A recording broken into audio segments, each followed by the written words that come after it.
The widow was turned away from every door, until the mountain man opened his cabin and stepped aside.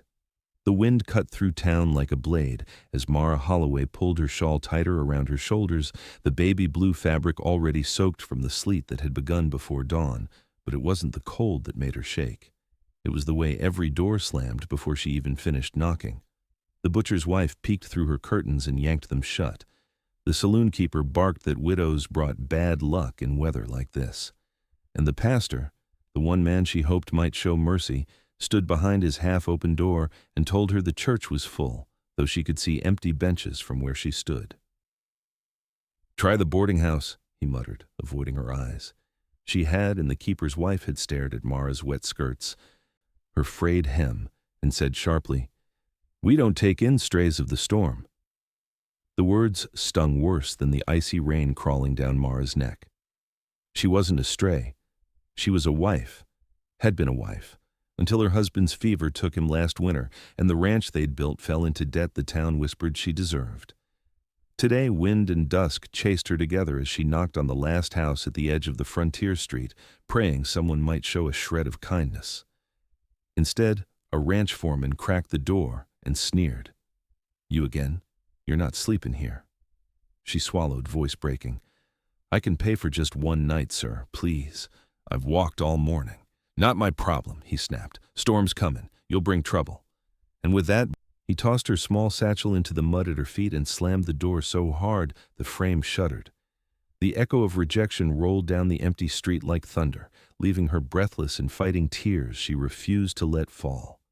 Mara bent to pick up her satchel, fingers numb, heart aching with the humiliation of being turned away, again and again from people who knew her name, who had eaten at her table back when her husband lived, when her home had warmth and a roof and pride. Now she had none of those left. She had only cold rain and a road the town wanted her to walk alone. As she straightened, she felt it.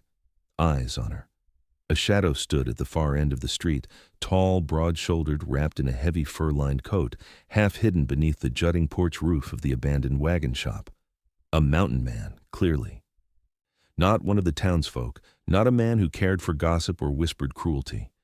His presence alone carried a weight the storm couldn't move. She froze. He didn't shift or call out. He simply watched, quiet, steady, unblinking, as if he'd been there long before she noticed, as if he'd seen every rejection she'd endured.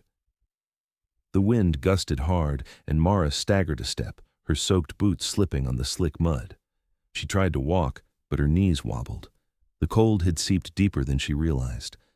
The mountain man stepped forward, not rushing, not threatening, but with the silent certainty of someone who had already made a decision. Mara's breath caught. She didn't know him. She shouldn't trust him. But the town had made one thing painfully clear. There was no shelter left for her here. The foreman reappeared behind his window, laughing with someone inside. The mountain man's gaze flicked toward the sound, just once, but when he looked back at Mara, something had changed in his eyes, something sharp, protective. She stumbled again, the world blurring at the edges. The man moved faster this time, closing the distance between them in only a few strides. "You'll freeze out here," he said, his voice low and rough from disuse, but carrying a startling gentleness beneath it. Mara shook her head, trying to speak, but her lips were too numb. The storm howled. The door stayed shut. The mountain man took her satchel from her trembling hand, slung it over his shoulder, and stepped closer, close enough that his coat blocked the wind entirely. "Come," he murmured. "No one should face a storm alone." And for the first time that day, a door didn't close on her. A man had stepped aside, wide enough for her to pass into whatever mercy waited.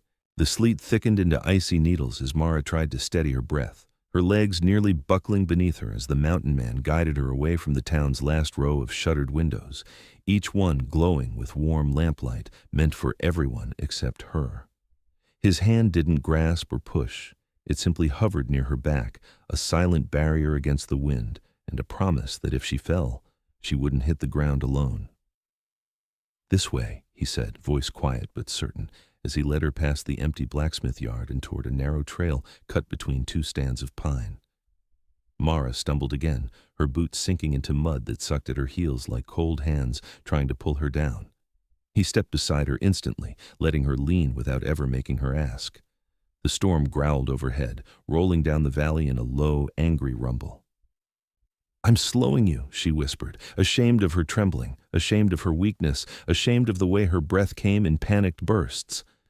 "No," he replied, eyes fixed on the trail ahead. "You're standing. That's enough." His certainty steadied her more than the wool of his coat brushing her arm. The world around them blurred into a swirl of gray and white as the wind picked up, turning the pines into swaying shadows. Mara's teeth chattered uncontrollably.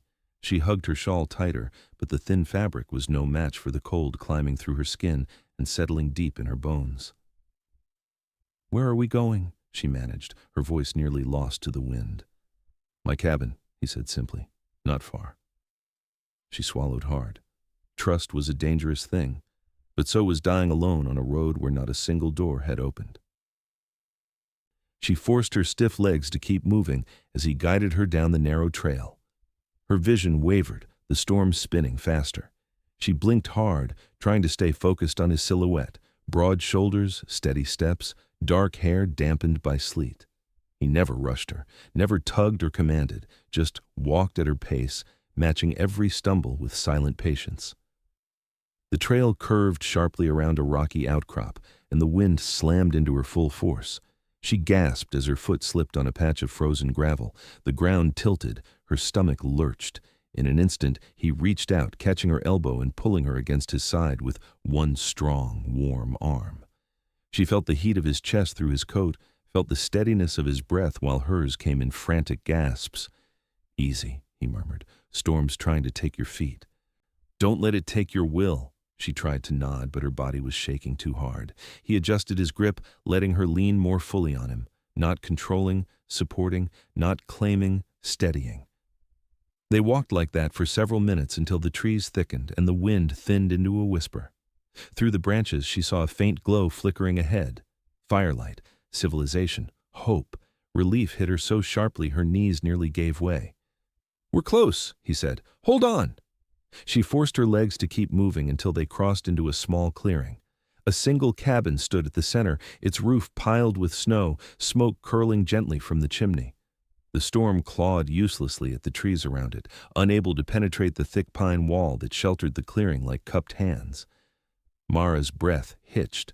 The cabin looked safe, sturdy. Warm, something inside her cracked with the weight of everything she'd endured today.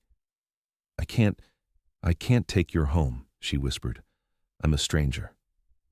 The mountain man stepped forward, walked to the door, pushed it open with one hand, then turned to her as warm golden firelight spilled out into the snow. "Then step inside as a guest," he said, voice steady as bedrock, "and let the storm pass without taking you with it." For the first time since morning, Mara didn't feel the cold first. She felt choice, and she stepped toward the only door that had opened for her.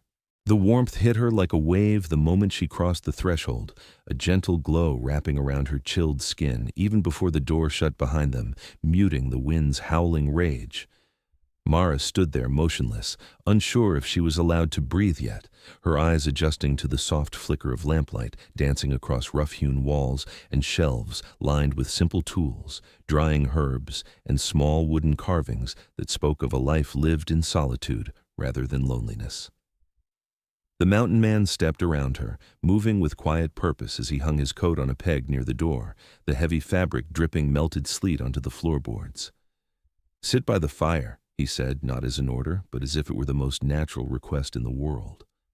Mara hesitated, fingers gripping the edge of her shawl, afraid to track mud inside, afraid to intrude on a space that clearly held meaning. He paused, reading her stillness, and nodded toward the hearth. "You're not a burden here." Something in her chest tightened, an ache she hadn't felt since before her husband died, before she learned how swiftly people could turn cold. She stepped slowly toward the fireplace, lowering herself onto the rug laid out before it. Heat seeped into her frozen boots, then climbed up her skirts, easing the sting in her legs. She extended her hands toward the flames, watching them tremble as sensation painfully returned. He moved quietly around the cabin, lighting a second lamp, then retrieving a folded blanket from a trunk at the foot of his bed. Without a word, he draped it around her shoulders. Mara inhaled sharply. It was warm, thick, smelling faintly of pine and smoke. "Thank you," she whispered, her voice still thin from the storm. He nodded once, the fire casting shadows across the strong set of his jaw, the unruly dark hair falling against his temple. He crouched near the hearth to stir the embers, coaxing them into a brighter flame. "Storm will get worse before morning," he said. "You'll stay here tonight." She stiffened. Widows had learned not to trust hospitality, not when every kindness came with whispered expectations. "I don't want to cause trouble," she murmured, "or give people reason to talk." The mountain man looked up at her, his gaze steady in a way that made her chest warm despite the cold still clinging to her bones. "People talked when they closed their doors," he said plainly. "They'll talk no matter what. Let 'em." She stared at the fire, unable to stop the way her breath shook. "I was a wife once," she said, the confession slipping out before she could stop it. "Good home, warm bed. Then sickness took it all. Since then, it feels like I've been knocking on doors that never open." His expression softened, though he didn't reach for her or offer empty comfort. "Sometimes," he said quietly, "folk close their doors because they fear their own cold hearts being seen." She lifted her gaze. "And you? Why open yours?" He didn't answer immediately. He stood instead and walked to the small kitchen nook, pouring hot water from a kettle into a tin cup filled with dried mint leaves. When he returned, he handed it to her, steam curling upward like a slow exhale. "Storm takes enough," he said simply. "I won't let it take someone who's still fighting to stand." Her throat tightened. She wrapped her hands around the cup, letting the heat seep into her palms. Outside, the wind slammed against the cabin walls in a muffled roar, but in here, the air held only the crackle of firewood and the soft clink of his boots as he settled on the other side of the hearth. For a long moment neither spoke, and yet it wasn't silence. It was a kind of fragile peace, the first she'd felt in months. Mara sipped the tea, letting the heat unclench something inside her. When she finally looked up, he was watching her, not with hunger, not with pity, but with a quiet awareness that made her want to trust him more than she should. "Rest," he said, leaning back on his hands. "The storm can rage all it wants. It won't touch you here." And as the flames burned steady and warm, Mara realized she believed him. Not because he promised safety, but because he had offered it without asking for anything in return. The fire settled into a steady glow by the time Mara's shaking eased, its warmth drawing the stiffness from her fingers and chasing the sting from her cheeks.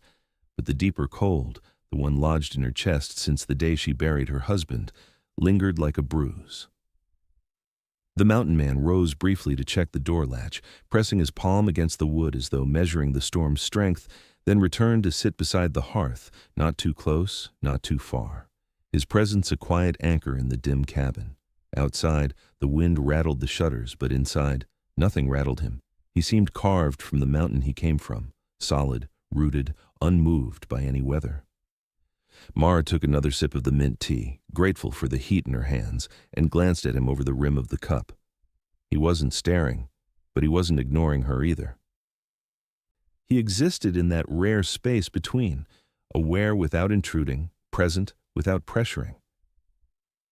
"You didn't ask my name," she said softly, feeling the need to fill the silence before her own thoughts swallowed her. He looked over, eyes steady beneath the unruly fall of dark hair. "You'll tell it when you're ready." She blinked. Most people demanded names before offering even a moment of kindness. He asked for nothing. She lowered her gaze to the fire. "Mara," she whispered. "Mara Holloway." He nodded. "Jonas." The name fit him. Strong, simple, carrying weight without trying. She wrapped the blanket tighter around her shoulders, the warmth settling deeper now. "I'm sorry you had to pull me off the road," she murmured. "You shouldn't have needed to." Jonas leaned his forearms on his knees. "You were freezing. Storm didn't give you a choice." Mara swallowed hard, her throat tightening with the words she'd been holding back for months. "Neither did life," she whispered. "Not after my husband passed." Jonas didn't interrupt. He didn't offer hollow sympathy. He simply waited, quiet, steady, patient as the land outside. Mara stared into the fire, the flames reflecting memories she'd tried so hard to bury. He was a good man, she began. Kind, quiet. We had a small place west of here, nothing much but ours. He worked sunup to sundown, and I kept the house. We weren't rich, but it was safe. Her voice wavered. Jonas didn't shift. He didn't make her feel watched, only heard. Then the fever came, she whispered. 3 days, that's all it took, and the debt collectors circled like wolves. I sold our things bit by bit until nothing was left except the clothes on my back and a few coins. She clenched her jaw, fighting the swirl of shame and grief. People said I should have remarried, she said bitterly. Said a woman alone can't run a home, can't survive a winter. But every proposal came with strings, things I'd have to give up, things I'd have to pretend not to see. Jonas's jaw tightened slightly, as if he understood those strings better than most. So I left, she said, went door to door, barn to barn, town to town, and everywhere I went, people saw my grief before they saw me, or they remembered my husband's debt and assumed it was mine to carry. Her voice cracked. Today was the worst. I must have knocked on 10 doors, people I knew, people who used to welcome us. They all refused, everyone. The fire popped softly, sparks drifting upward like tiny fireflies. Jonas's voice came low, warm, grounded. Being widowed doesn't make you unwanted. She shook her head. It feels like it. When doors close on your face, it starts feeling like you deserve the cold. Jonas turned his head, meeting her eyes fully for the first time since she began speaking. His gaze was steady but fierce in a way she hadn't expected, as if the storm had finally reached something in him too. You don't deserve cold, he said. Not from the world, not from anyone. Mara felt emotion rise so sharply she nearly lost her breath. Jonas continued quietly. Folk turn people away for their own reasons. Fear, pride, ignorance. None of that is your burden. She wiped her eyes, embarrassed by the tears. I didn't mean to fall apart. You didn't, Jonas said. You told truth. And truth ain't weakness. Outside, thunder rolled across the valley, but inside, a different kind of silence settled. Soft, meaningful, the kind that comes when pain is seen instead of dismissed. Mara felt something loosen in her chest, a knot she'd carried for far too long. Jonas stood slowly, adding another log to the fire, the flames growing brighter, warmer. Rest tonight, he said quietly. Tomorrow's light will find you stronger. And for the first time in months, she believed it might. The storm had softened into a steady drumming on the cabin roof by the time Mara's tears dried, leaving behind that fragile clarity that comes only after breaking open. Jonas moved with quiet purpose as he checked the windows, banked the fire, and tossed another log into the stove. But Mara could feel a subtle shift in him, an alertness, a coiled stillness beneath the calm. She thought it was the storm at first, the kind that made every log cabin tremble. But Jonas's eyes weren't on the walls or the roof. They were on the darkness beyond the single frosted window pane. Mara followed his gaze, her stomach tightening. What is it? She whispered. Jonas didn't answer immediately. He stepped closer to the window, his breath fogging lightly against the glass as he peered into the storm-thickened night. Someone's out there, he said at last, voice low. 2, maybe 3 riders. Mara felt the blood drain from her face. The foreman? She breathed. The men from town? Jonas didn't take his eyes off the dark. Likely. Her pulse spiked. She clutched the blanket closer, the old fear surging back like a cold wave. They followed me? He turned from the window then, and the look on his face told her everything. Yes. Not because they cared about her safety, but because people who slam doors rarely like knowing someone found shelter elsewhere. Stay by the fire, Jonas said, reaching for the thick fur-lined coat hanging beside the door. Mara rose quickly. Jonas, no, don't go out there. They're cruel, and you don't even know. I know the type, he cut in gently. Men who think turning a woman away gives them the right to chase her down after. Mara swallowed hard. They'll twist the story. They'll say you kept me here against my will. Jonas stepped close enough that she could see each raindrop clinging to his dark hair. Mara, he murmured, steady and grounding. I won't let anyone drag you back into the cold you walked out of. The cabin shook slightly as a gust of wind slammed into it. Over the roar of the storm came another sound, muffled but unmistakable. A horse snorting, a boot hitting the ground, then a fist pounding on the cabin door. Mara flinched backward, instinctively pressing herself against the wall as if she could vanish into the wood. "Open up!" a voice bellowed. The foreman. She recognized it instantly, the same vicious bite, the same contempt dressed as authority. Jonas pulled the lever on the door's iron latch but didn't open it. "State your business," he called, voice calm as cold steel. "You've got something that belongs to the town," the foreman shouted. "A woman who ran off without settling her dues." Mara's breath hitched. Dues.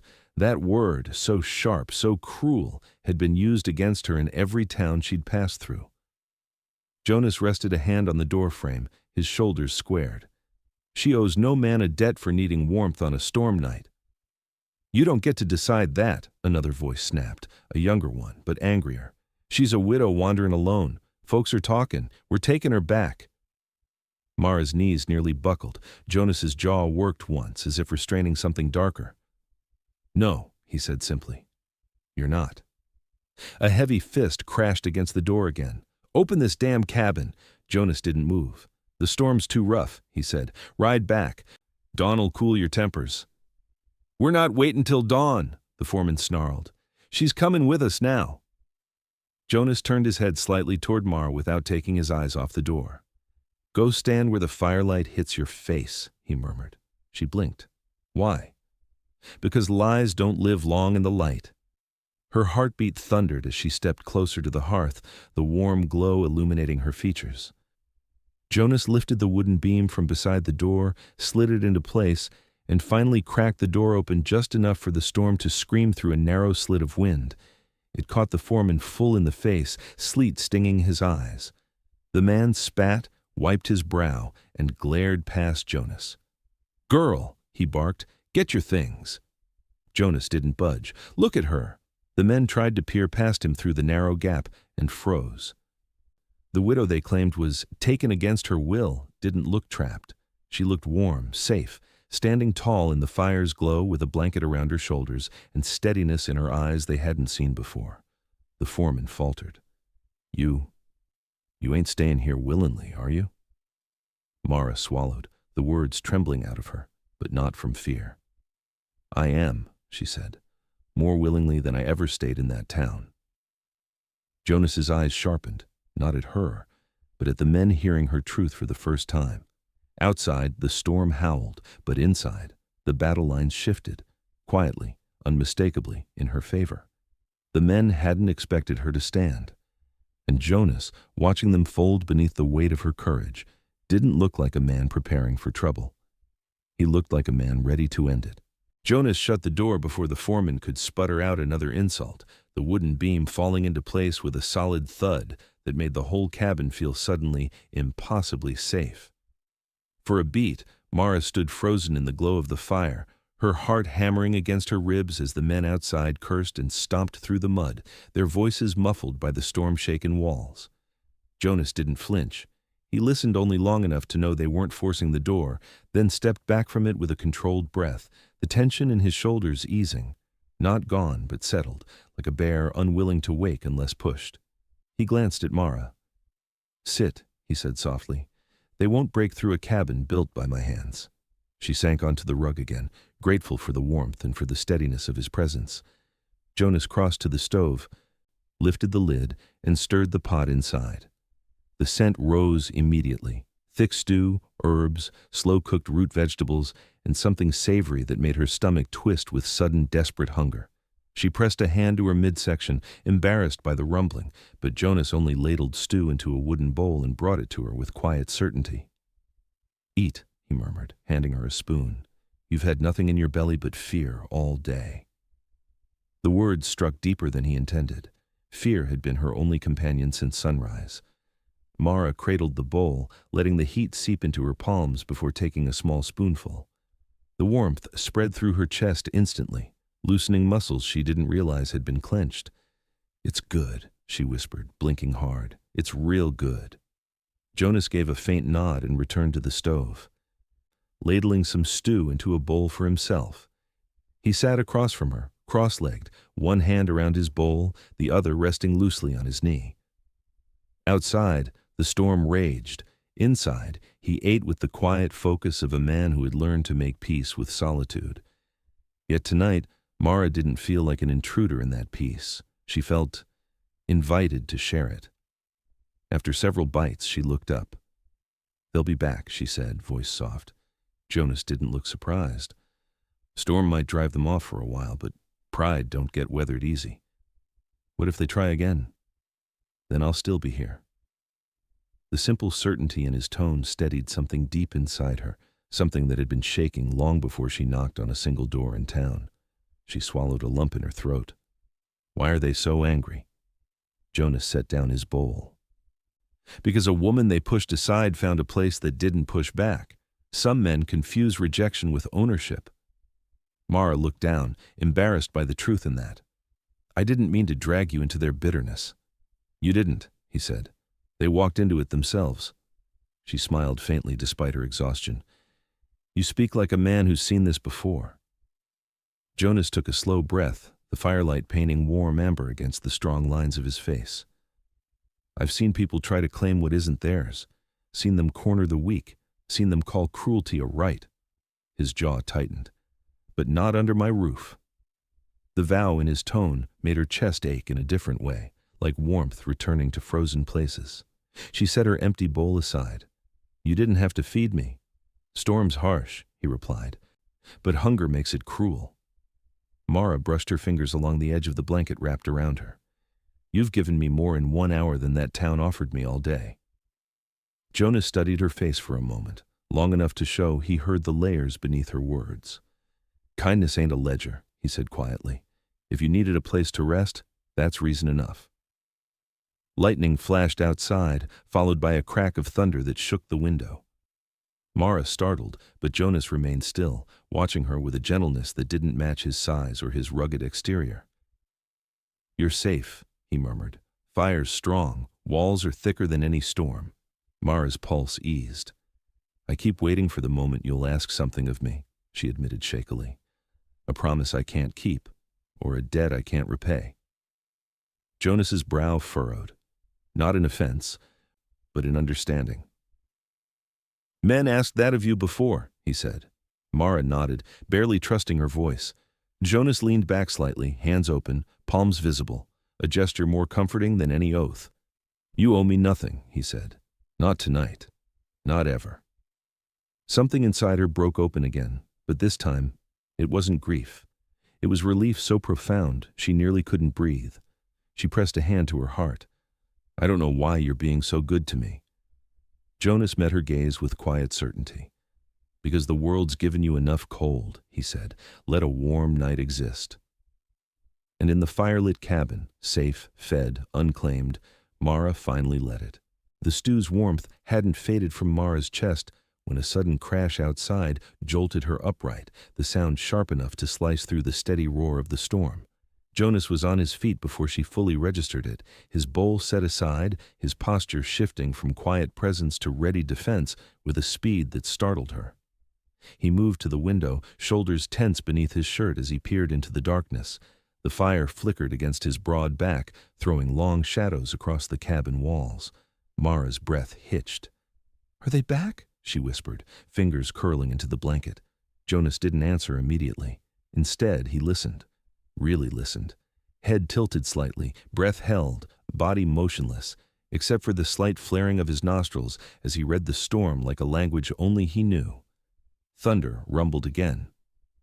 Wind hurled sleet at the window in stinging bursts, and then it came. A low, guttural sound, not human, not words, but a growl rolling through the trees like a warning. Mara stiffened. "Wolves," Jonas's reply came low and sure.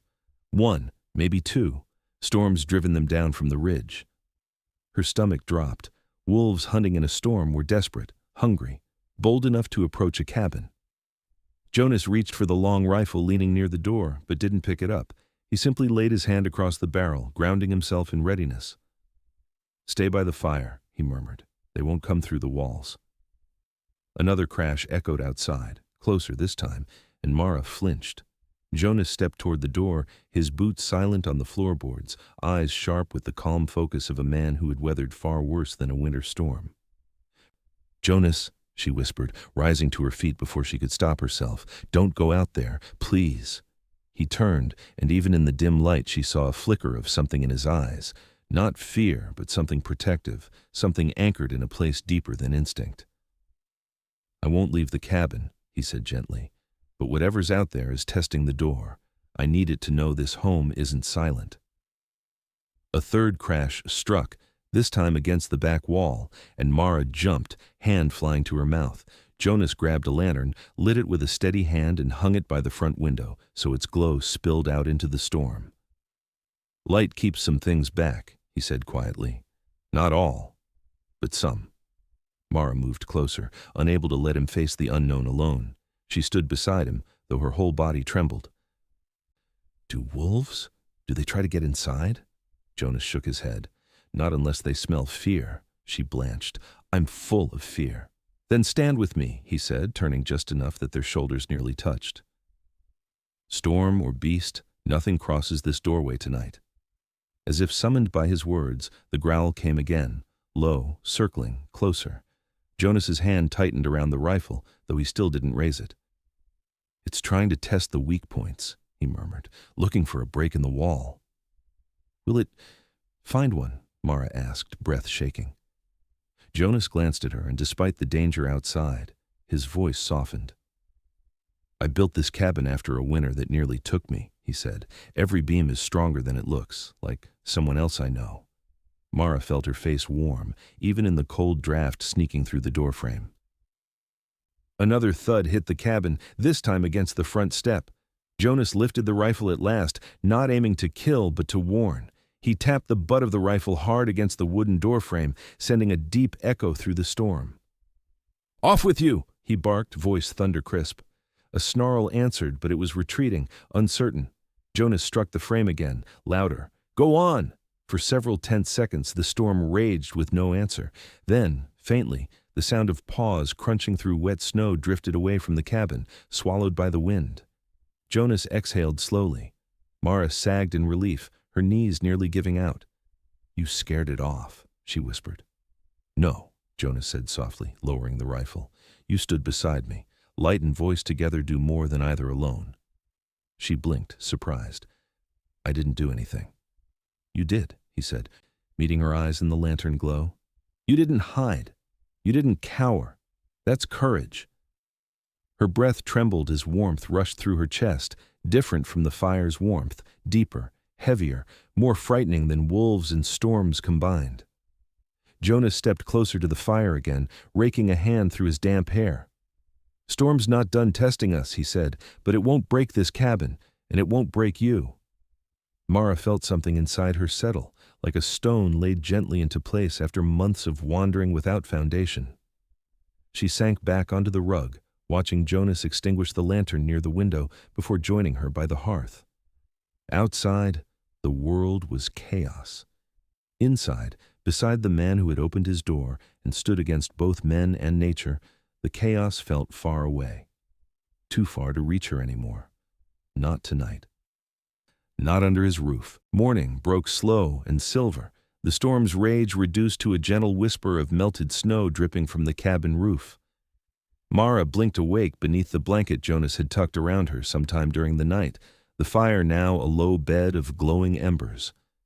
Jonas was already up, boots on, coat half-buttoned, standing by the window with the stillness of a man listening to the world before stepping into it. "They're back," he said quietly, not turning when she rose to her elbows. Fear jolted through her chest. "The wolves?"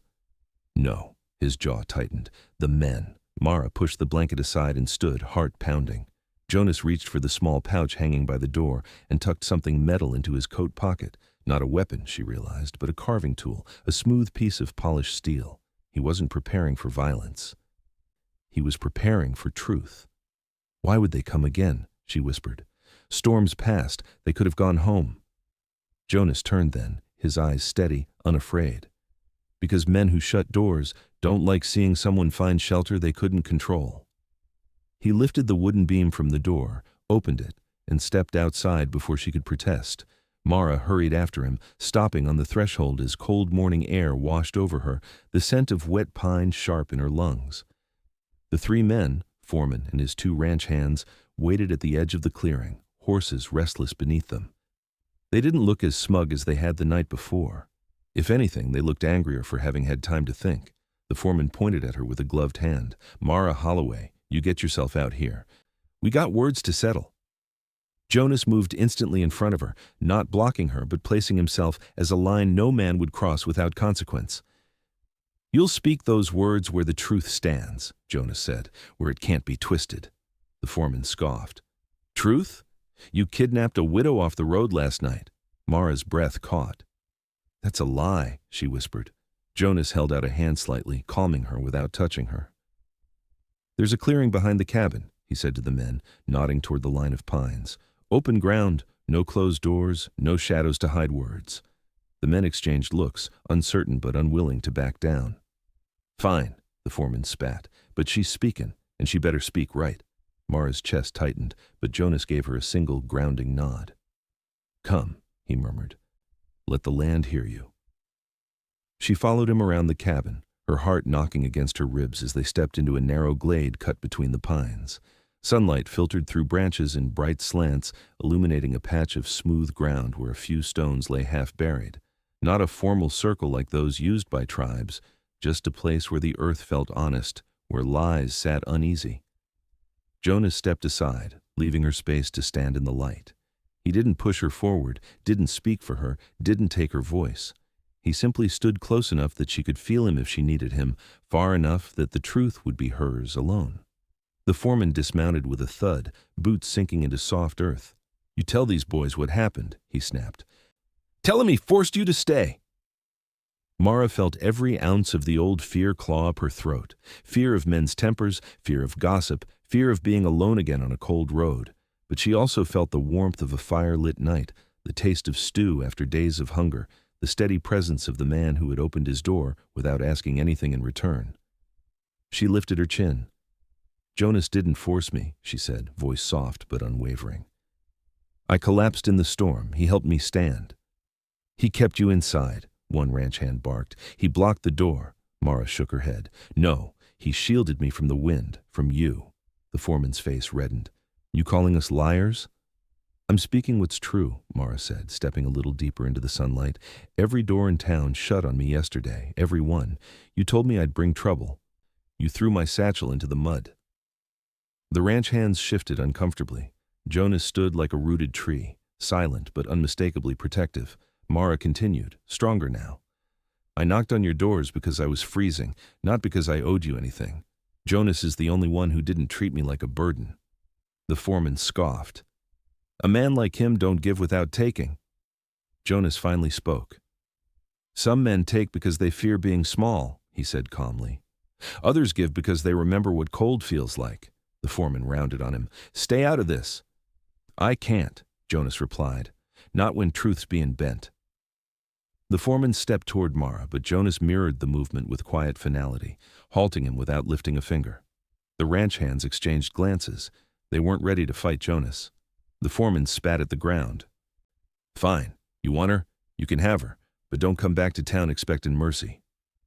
Mara's breath trembled, but before she could speak, Jonas said, voice low and calm, "We'll find our own." The men mounted and rode off, bitterness trailing behind them like dust in sunlight. Mara turned to Jonas, her chest tight with the magnitude of what she'd just claimed and what he'd just stood for. He didn't touch her. He didn't need to. "Truth stands," he murmured, "and so did you." Mara exhaled shakily. For the first time since her husband's death, her voice had saved her. Not a door, not a man, her own voice. And Jonas, steady as the mountain behind him, had stood in its light. The men were gone, but the echo of their hostility still clung to the air like leftover smoke, drifting through the pines long after the hoofbeats faded. Jonas didn't move for several seconds, watching the trail they'd ridden down with a stillness that wasn't fear. It was calculation, a man measuring the shape of a threat even after it vanished from sight. Mara stood beside him, the morning sun warming her chilled fingers, though her heartbeat still thudded unevenly in her chest. "They'll tell the town I stayed," she whispered. Jonas nodded once. "Let 'em talk." Her brows drew together. "It could ruin me. It could free you," he said simply. She blinked. Free me." Jonas turned to face her fully, his expression steady, grounded in a quiet conviction that made the earth beneath her feet feel more solid. "You've spent months knocking on doors that only knew how to close. Folks like that don't deserve to write your story anymore." Mara swallowed hard, her throat thick with a tangle of fear and something warmer, something she wasn't ready to name. They returned to the cabin clearing, the storm-washed world glowing soft and new. The pines still dripped with melted snow, and the air was filled with the fresh scent of wet earth. Mara's shoulders loosened slightly as she breathed it in.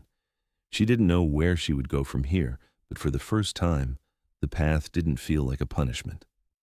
Jonas walked around the cabin, inspecting the walls where the wolves, or the wind, had struck them during the night.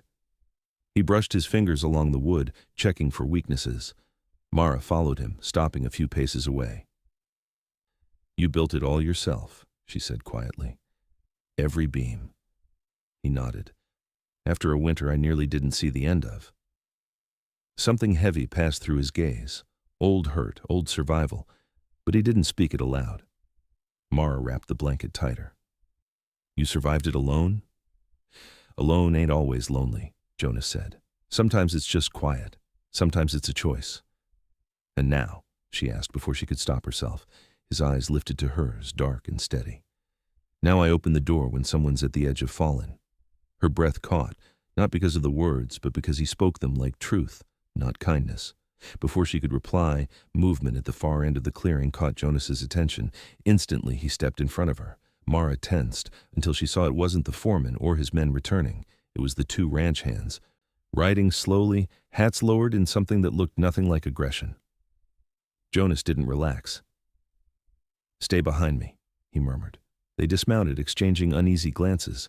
The older of the two cleared his throat. We came to say we're not with him anymore. The foreman." Jonas didn't speak. The man continued. "He's meaner than he looks. Makes us do things we don't stand for. What he did to her—" He jerked his chin toward Mara. "Weren't right." Mara blinked, stunned. The younger ranch hand shifted uncomfortably. "We ain't asking forgiveness," he said. "Just wanted to say we're done with his nonsense." Jonas studied them. "Then leave it done." The men nodded, relief loosening their shoulders. As they turned to mount again, the older one paused. "Ma'am," he said to Mara, clearing his throat awkwardly.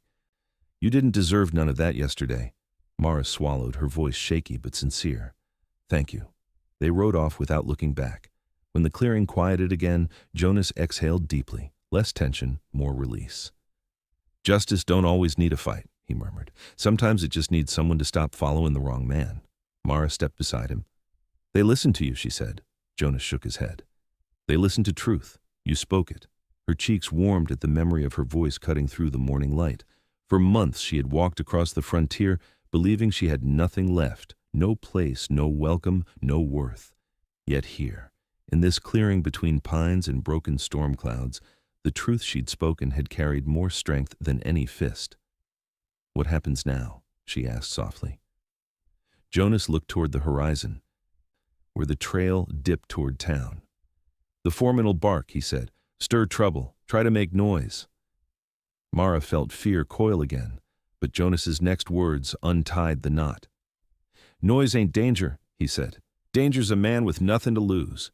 He ain't lost anything except his pride." She let out a breath she didn't know she'd been holding. Jonas turned back to the cabin. "Come on," he murmured. "Day's moving on and we need to think on where you'll go next." She hesitated, because she knew that question held more weight than he meant it to. Jonas paused at the door, glancing back. "Whatever comes," he said gently, "you won't face it alone." And those words, calm, certain, simple, felt like the closest thing to justice she'd known. Justice without violence, mercy without cost, safety without condition. The kind of justice a cold world didn't believe existed anymore, until a mountain man opened his door. The morning settled into a quiet that felt almost unreal after the night's chaos, a silence broken only by melting snow dripping from the pines and the soft crackle of the rekindled fire Jonas had started before she even woke. Mara stood in the doorway of the cabin, blankets still wrapped around her shoulders, watching sunlight slant across the clearing in long, gentle lines that made everything look new, washed clean, like the storm had rinsed the world of all the bitterness she'd carried. Jonas stepped out beside her, not looming or crowding, just present the way a mountain stands beside the valley, steady, grounding, quietly immense. "You should eat more," he said, nodding toward the table where he'd left a plate of bread and dried fruit. Mara managed a small smile. "I will. Just needed the air first," he nodded, understanding without needing more words. They stood in silence for a long moment, watching the plumes of their breath fade into the warming air. The storm had passed. The foreman and his men were gone. But the question of what came next lingered like a heartbeat between them. Jonas finally spoke. "You don't owe me stayin'," he said quietly, "and you don't owe them leavin'. Today's yours to decide." Mara looked at him, startled by the gentleness in his tone, not pitying, not hesitant, just honest and open in a way people rarely were with her. "You're giving me a choice," she whispered. "Most folks, they don't." Jonas's gaze softened. Most folks forget choice is the one thing a body ain't meant to take from another. She swallowed, her chest tightening with an emotion she couldn't quite name. "I don't know where to go. Town isn't safe. Not yet." "Then don't rush it," he said. "Storm's left the ground soft. Travel's hard today. You can stay as long as you need. Cabin's got room for quiet." Mara smiled faintly. "You like quiet." Jonas shrugged, almost sheepish. "Quiet don't bite." She laughed, soft, small, but real, and the sound surprised both of them. The last time she had laughed was before her husband's fever, before the debt collectors came, before she'd become a wanderer with more fear than future. Jonas turned slightly, walking a slow circle around the clearing, checking the ground for tracks. She watched him move, measured, intentional, protective without being possessive. Every time he glanced back at her, it wasn't to check that she hadn't run or to make sure she stayed where he put her. It was to make sure she wasn't alone. When he returned, he stood near her again, looking toward the trees. "If you stay," he said, voice low, "I'll step aside. Let you take the cabin as your own space. I don't crowd women. Learned long ago it don't end well when men try." She studied his face, searching for any hint of expectation. There was none. Only sincerity. Only respect. Only the steady, unshakable presence of a man who opened a door without asking a price. "Jonas," she whispered, tightening her grip on the blanket, "no one has ever stepped aside for me." His jaw worked, throat tightening subtly. "Then let today be the first time." He stepped away from the doorway, not far, just enough that the entire entrance to the cabin stood open, warm firelight spilling across the floorboards, open for her, free of demand, free of conditions, just open. Mara felt her breath tremble, not from fear, not from cold, from something that felt like possibility, like grief finally loosening its grip, releasing just enough room for hope. "This doesn't have to mean nothing more than a warm night," Jonas said softly. "But if you want more, a place to rest, to heal, to find your feet again, you can have it. No asking, no owing." Her eyes stung. She pressed a hand to the doorway, the wood smooth beneath her fingers, warm from the fire inside. For months she had walked through storms, through rejection, through a world that treated widows like burdens to be avoided. And here, with a mountain man who had every reason to keep to himself, she found the first open door since her husband's death, not because she begged, not because she earned it, but because someone believed she deserved warmth. Slowly, Mara stepped inside, not claimed, not rescued, but welcomed. Choice, she realized, was the first real shelter she'd had in a long time. Jonas followed only far enough to close the door gently behind them, shutting out the cold but not the space she needed. Inside the small cabin, sunlight and firelight braided together across the floor, and in that glow, she felt a truth settle deep in her bones. Home wasn't walls. Home was a man stepping aside so she could enter on her own terms. Sometimes the kindest thing a person can do is make room for someone else's strength to rise. If you were in Mara's place, would you have stayed in the cabin or walked back toward the town that shut its doors, like share, and subscribe for more Redemption West stories, where every soul finds a second sunrise.